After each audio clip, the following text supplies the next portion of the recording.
मालिक को प्रणाम। सभी अभ्यासी भाई बहनों को नमस्कार।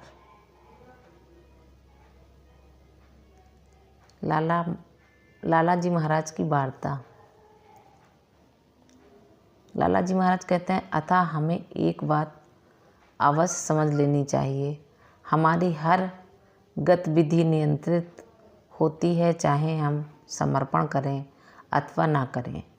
इस प्रकार के जीवन के अनुरूप सबसे बढ़िया उदाहरण अंतरिक्ष यात्री का जीवन है। उसका सोने से लेकर खाने तक, मल मूत्र त्याग तक हर काम जमीन पर कहीं बने कंट्रोल रूम से नियंत्रित होता है। वह निर्धारित समय पर उठता है, निर्धारित समय पर खाता है, निर्धारित समय पर शौच के लिए जाता है। उसकी ये सारी क्रियाएं निर्धारित समय से 1 मिनट के लिए भी आगे पीछे नहीं हो सकती। वह जाग जाता है, रिपोर्ट करो, खाओ और आप अपने मुंह में कुछ ठूंस लेते हैं। बेस्वाद टूथपेस्ट जैसा अच्छा टूथपेस्ट भी नहीं। आप जानते हैं, इसमें गंध और स्वाद भी कुछ अजीब सा होता है, लेकिन उन्हें लेना पड़ता है। उन्हें इसी तरह प्रशिक्षित किया गया है। अब शौच के लिए जाओ। आप नहीं कह सकते मैं नहीं जा सकता। करो जी साहब। तो क्या ये समर्पण नहीं है?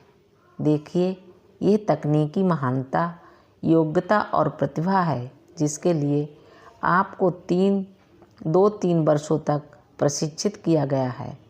और अब आप पृथ्वी से बहुत दूर एक ऐसे यान में हैं जो सूर्य के चारों ओर परिक्रमा कर रहा है, और यहाँ पृथ्वी पर एक तथाकथित ईश्वर उस पर नज़र रख रहा है, जो उसकी क्रियाओं, सभी गतिविधियों को नियंत्रित कर रहा है। लेकिन सौभाग्य से वह ईश्वर नहीं है, बल्कि ज़मीन पर बना कंट्रोल रूम है। देखा आपने?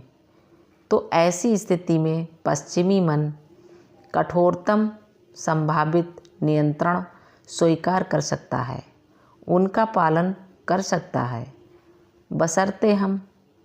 बशर्ते वह ईश्वरीय आदेश ना हो, बल्कि मात्र मानवीय आदेश हो। इसके विपरीत हम भारतीय ईश्वरीय आदेश का पालन करने के लिए और मानव आदेश पर संदेह करने के आदी होते हैं, क्योंकि मानवीय आदेश निश्चित रूप से मानवीय सोच, मानवीय अभिलाषाओं, मानवीय उत्कंठाओं और अधिकार करने की मानवीय इच्छाओं पर, साथ ही लूटने की, चुराने की जन्मजात मानवीय प्रवृत्ति भी आधारित होते हैं। विस्तारवादी प्रवृत्तियाँ मुझे और अधिक प्रदेश चाहिए। आप महान सिकंदर को जानते हैं? आप जानते हैं वह महान कैसे बना? यह एक रहस्य है।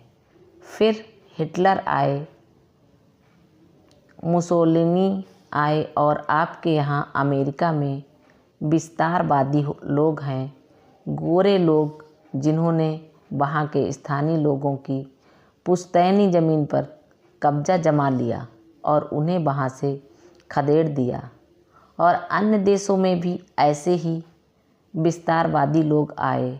उदाहरण के लिए भारतवर्ष में मुग़ल आए, जिन्होंने हम पर, मुझे नहीं मालूम, 400 वर्षों या लगभग इतने ही समय तक शासन किया। और फिर ब्रिटिश आए, 250 वर्ष वे रहे। और अब हालांकि हम स्वतंत्र हैं, लेकिन हम अपने आप पर भी अनुचित शासन कर रहे हैं, क्योंकि हमारे शासक ईश्वर की आवाज़ नहीं सुनते। वे केवल अपनी तथाकथित अंदर की आवाज़ सुनते हैं, या तथाकथित अंतरात्मा की आवाज़, जो उन्हें बताती है, पद की महत्वाकांक्षा करो, अगले प्रधानमंत्री बनो, आपका फ़ायदा होगा। या मुझे लॉर्ड ऑफ द रिंग्स के उस व्यक्ति की याद दिलाती है जिसने घोड़ों के उस देश के राजा का दिमाग अपने काबू में कर रखा था। उसका क्या नाम था? रोहन का। राजा थियोडान पहले से ही इतनी बुराइयों से प्रभावित मन को आप क्यों और ज़्यादा भ्रष्ट कर रहे हैं? और राजा पहले से ही कब्जे में है, इसलिए हमें सिखाया जाता है कि सरकार से भी होशियार रहो, सरकार से भी सावधान रहो, कानून का पालन करो, क्योंकि यह हर कानूनी परिस्थिति में लागू होता है। आपको इसे मानना है, लेकिन जैसा बाबूजी ने कहा है, विवेक के साथ अनुसरण करो, यहाँ तक कि मालिक का भी। जिस चीज़ ने मुझे मालिक के इतने निकटतम पहुँचा दिया वह थी जिम्मेदारी और आज्ञा पालन। उन्होंने कहा, आज्ञा पालन भी आंख बंद करके नहीं किया जा सकता है। आज्ञा पालन उन 4 सिद्धांतों के अनुरूप होना चाहिए जिसके बारे में लाला जी ने बताया है। बाबूजी ने कहा, आपने देखा लाला जी कितने महान थे। उन्होंने हर परिस्थिति का जिक्र किया है।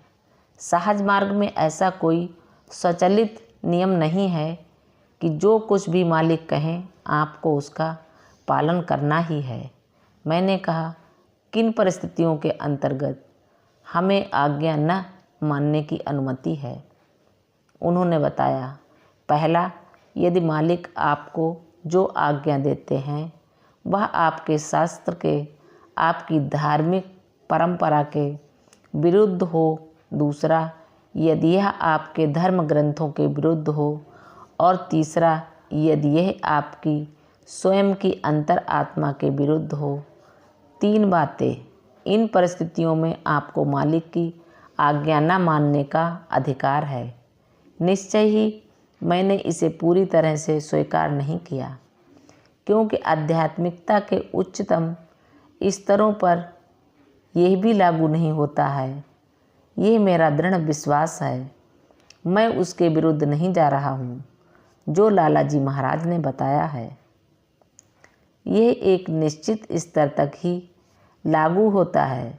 जैसा कि नागरिक कानून में भी आपको युद्ध पसंद नहीं है, आप युद्ध में भाग लेने से मना कर सकते हैं।